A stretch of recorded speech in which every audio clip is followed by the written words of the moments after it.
Bismillahirrahmanirrahim. Assalamu alaikum. This is our third lecture of thermodynamics. Now, what is specific volume? Specific volume is basically the volume divided by the mass. As we know that the density is basically mass per unit volume, so we can say that the specific volume is basically the reciprocal of the density. Here is the formula for the specific volume, which is equals to volume divided by the mass. It is the volume per unit mass. Like density, specific volume is an intensive property and may vary from point to point. SI units for the density and the specific volume are kilogram per meter cube. These are the units for the density, and meter cube per kg are the units for the specific volume. So the units are also reciprocal of each other. They are also often expressed in gram per centimeter cube or centimeter cube into grams per grams. English units used for the density and the specific volume in this text are pound per feet cube for the density, and for the specific volume feet cube over pounds. Now the pressure. As we know that pressure is basically the normal force per unit area, but when we have to find the pressure of a small patch, we'll define a limit. Here the pressure P is equals to limit A approaches to A dash F normal divided by A. Here A is basically the area and F is the normal force. If the area A dash was given a new orientation, by rotating it around the given point, the pressure determined for each new orientation, it would be found that pressure at the point is same in all the directions as long as the fluid is at rest. This is a consequence of the equilibrium of the force acting on an element of a volume surrounding the point. However, pressure can vary from one point to another point within a fluid at rest.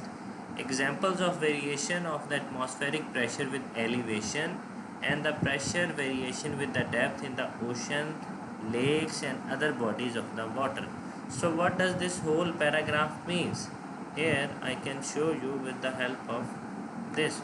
For example, if this is a body and here we are applying the pressure. So pressure basically is same at all the points for a solid object, but when there is a liquid is present and there is a particle inside that liquid, for example this is the limit for the liquid, so here the pressure is same in all the directions, pressure exerted is same. So you can say that you can take the rotation, you can take this point, either this one or this one, you can take any point, but the value of the pressure is same. So this is basically the first 2 or 3 lines of this paragraph. The last 3 lines are basically related with the elevation. As we know that the value of the pressure changes as the altitude changes. The common example is basically the cooker that is used for cooking the food. In the hilly areas, the boiling point of the liquid has been decreased due to basically the elevation. Normal boiling point of water is 100 degrees Celsius, but at Murray or the hilly areas, due to the high altitude, the value is less, like 98 or something. So when you cook food there, it takes a longer time to cook itself because of the latent heat of vaporization. Because when you supply the heat to any liquid at some specific altitude, that heat is basically directly transformed to the liquid to cook the food. But once the boiling point is achieved, all the heat is basically utilized to convert the phase of the liquid to another phase, like from liquid to the vapors.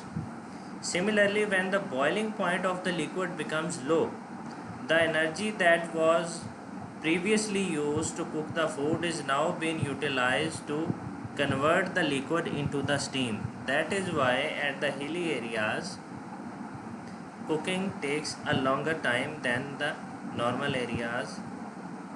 So this is basically the interpretation of the pressure. Now we'll go to the next slide. Now we'll consider a fluid that is in motion. Previously we were discussing the liquid was at the rest. Now we are discussing the dynamics of the fluid. In this case, the force exerted on an area passing through a point in the fluid may be resolved in three mutually perpendicular components. One normal to the area and two are across the plane of the area. When expressed on a unit area basis, the components normal to the area are called the normal stresses, and the two components in the plane may be termed as the shear stress in the fluid motion. So in this topic, it is normally to treat thoroughly the fluid mechanics. Now consider we have a fluid that is passing through a pipe like this. This is basically a pipe. Now the fluid is in motion. If we can take this part of this is basically like a circle. Here we have two components along the plane of that pipe, and one component of the stress is basically across the normal. So that is how when the fluid is in motion, these are basically the components of the forces. One normal and two are across the planes. Now the magnitude of the stresses generally vary with the orientation of the area. The state of stress in a fluid when it is motion is the topic that is normally treated thoroughly in fluid mechanics. The deviation of the normal force from the pressure and the normal stress that would exist where a fluid at rest is typically very small. In this book, we assume that the normal stress at a point is equals to the pressure at that point. So the stress is basically termed as the pressure. This assumption yields as a result of acceptable accuracy of the applications that are considered. Also the pressure we are taking is known as basically the absolute pressure, as we have discussed in the last lectures. So we say that the stress sigma is equals to F over A. Also pressure is equals to force per unit area. Now the right hand sides of both the equations are same, so we can say that the pressure and stress are related equally with each other. These are the basically action and the reaction forces. When we apply an external force, as a result of that force the stress is applied on a body, and the material basically resists to that stresses, and that is basically the pressure that has been generated inside the body upon its molecules and its atoms. Now the next is pressure measurement. You can see here a device. Sorry, here is our mouse and this is pointer. Now this device is basically used to measure the pressure, and this device is known as the manometer. There are different types of meters that are used to measure the pressure of different scenarios. Manometers, barometers, these are all the pressure measuring devices, and here the pressure is basically measured in terms of these two basically columns of the liquid. The difference between these two will measure basically the pressure. The liquid inside it can be mercury, it can be a water or any kind of the oil. It depends upon the application. So Here in the tank we have a gas at a known pressure. There is a gas that is contained in this container, and we are basically determined to basically identify the pressure inside the tank. Simply we'll connect the manometer with this. The gas will apply the pressure upon the limb A, due to which there will be disturbance in the liquid height, that is equals to the L, and the height, basically the limb that is open to the atmosphere, here the ATM will apply the pressure. So the formula for the pressure inside the gas inside the tank would be P is equals to P of atmospheric plus rho G into L. Here rho is the density, G is the gravitational constant, and L is basically the length between these two columns. Now the barometer. The barometers are basically used to measure the atmospheric pressures. Here in this figure 1.8 you are seeing basically a barometer. There is a bath in which you have a mercury, and there is a column upon which that mercury have been lifted to measure basically the atmospheric pressure. And from the bar to the maximum height upon which this column have been erected will have our length L. And here upon the open ends of this mercury bath will have the atmospheric pressure. The formula to measure the ATM pressure would be equals to P of ATM is equals to P of the vapors here, and plus rho into GL. Here is the density, is basically the density of the mercury, and L is basically height of this column.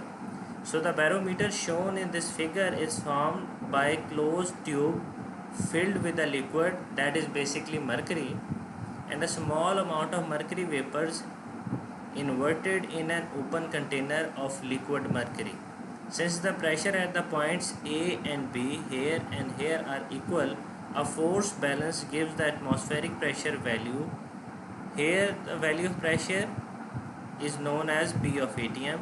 Here the value of pressure would be P of vapor and rho GL. So ATM pressure is equals to vapor pressure plus rho into GL. Point number 1 says that rho m is the density of the liquid mercury, because the pressure of the mercury vapors are much less than that of the atmospheric pressure. So it can be approximately equals to P of ATM is equals to rho m into GL. Here is m is basically in the subscript of the density. So the formula for the ATM pressure is rho into G into L. This term is approximately equals to 0. So the shortcut formula for the ATM pressure is rho G into L. The pressure measured with the manometers and the barometers are frequently expressed in terms of length of millimeters, mm of mercury. If we have mercury, then we will have the units mm of Hg. If we are using the inch units, that would be inch of Hg. And if we are using the liquid to measure the pressure, then it would be inch of H2O. Now the numerical problem, that is the first numerical problem. So the statement is basically a barometer reads 750 mm Hg. So that is basically the length, value of the length L. If density is equals to 13.59 grams per centimeter cube and value of G is 9.81, find the atmospheric pressure. Now the atmospheric pressure P of ATM, that is equals to rho into G into L. Here the value of density is equals to 13.59, but it is in the grams per centimeter cube. So we will convert it into kilogram per meter cube. So for converting it, what we are doing basically, this is the value 13.59. For the kgs we will divide it by 1000, and for meter cubes we will multiply it with 10 raised to power 6. Now the density G, that is already in meter per seconds, so that is 9.81 meter per second square. And now the column of Hg, that is 750 mm. So 750 divided by 1000 it would be converted into meters of Hg. So the final value after multiplying all these values for the atmospheric pressure is 10 raised to power 5 newtons per meter square. That is how you calculate the numericals that are related with the atmospheric pressure or the barometric pressures. Now the pressure units. The SI units for the stress and the pressure are same, that these are the pascals, and 1 pascal is equals to 1 newton per meter square. Multiples of the pascals are the kilopascal, bars, megapascal, gigapascal and so on. So 1 kilopascal is equal to 10 raised to power 3 newton per meter square. 1 bar is equals to 10 raised to power 5 and 1 megapascal is equals to 10 raised to power 6. These conversions are used basically in the numericals, so you have to have the better idea of these conversions. Commonly used English units for the pressure and the stress are pound per feet square. Here you can see that how to write it, and the pound force per inch square. Although the atmospheric pressure varies with the location of the earth, like altitude, the standard reference values for the ATM pressure are 1 ATM is equals to 1.01325 into 10 raised to power 5 Newton per meter square, or 14.696 pound foot per inch square, or 760 mm of Hg, that is equals to 29.92 inches of Hg. These are basically the value of the atmospheric pressure in different units. These are basically, this chart is basically related with the pressures, like the higher value upon this is basically the absolute pressure. This is basically the ATM pressure and this is basically the gauge pressure. This is basically the the vacuum pressure. We have already discussed this in the previous lecture, how the gauge pressure, absolute pressure, ATM pressure and vacuum pressures are related with each other. So if you want to have the idea of this, you can consult the lecture number 2. Since 1 bar is equals to 10 raised to power 5 Newton per meter square, closely equals to 1 standard ATM. It is convenient pressure unit despite not being as a standard unit. While working in SI, the bar, mega and kilopascal are the used in the numericals and in the text. So gauge pressure is equals to absolute pressure minus atmospheric pressure. These conversions are related with each other. How? That was discussed in the lecture number 2. So if you have to find the idea of these, you can consult lecture number 2. So the formula for the gauge pressure is equals to P of absolute minus P of ATM, and for the vacuum pressure, P of ATM minus P of absolute, because when we are discussing the vacuum pressure, its value is less as compared with the atmospheric pressure. In case of vacuum, ATM pressure is much higher as compared to this value. So in this formula we will minus the absolute pressure from the atmospheric pressure to have the vacuum pressure. Now the temperature. What is basically the definition of the temperature? Temperature is basically rooted as the hotness or the coldness of an object. That is basically the definition of the temperature. We use our sense of touch to distinguish the hot objects from the cold objects and to arrange the objects in the order of hotness, deciding that 1 is hotter than 2 and 2 is hotter than 3 and so on. But however sensitive human touch may be, we are unable to gauge the quality precisely. What does it mean? We can say that this object is hotter than this object, but we cannot say with certainty that this object has the temperature value of 10 degrees Celsius and the second object has the value of temperature 20 degrees Celsius. For that we need different kind of temperature measuring devices. Instruments that are used to measure the temperature of the object are known as the thermometers. Any object with at least one measurable property that changes as its temperature changes can be used as a thermometer. Like, if the pressure changes with the temperature, we can convert that device into a thermometer. If the volume changes with the temperature, again we can convert that device into some kind of thermometer. And if there is a electric field changes or the voltage ampere changes, these devices are used in thermocouples. So these are all basically the examples of the thermometers, and this property is called basically the thermometric property. The particular substances that exhibit the change in their thermometric property are known as the thermometric substances. Now the temperature scale. These are basically the three basic scales to measure the temperature. One is degree Celsius scale, Fahrenheit scale, and the Kelvin scale. In this picture you can clearly see that these are basically the scales upon which you have the values for the boiling point and basically the icing or the melting point. Here the first thermometer can measure the value in the Kelvin.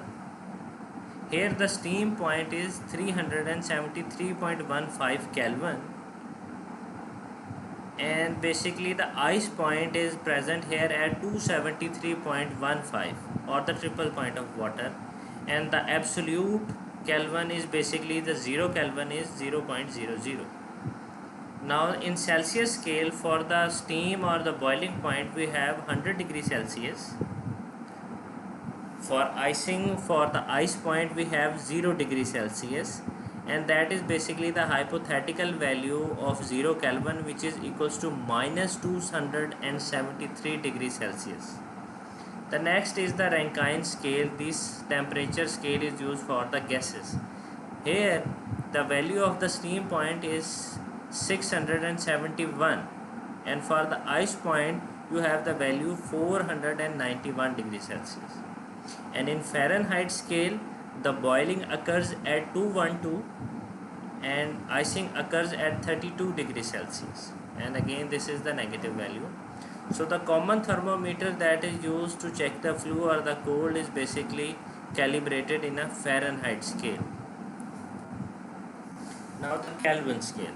The Kelvin scale is basically an absolute thermodynamic scale that provides a continuous definition of the temperature valid over all the ranges of the temperature. The unit of the temperature on the Kelvin scale are shown in K. The Kelvin is basically the SI unit of the temperature. The lowest possible value of the temperature is absolute 0.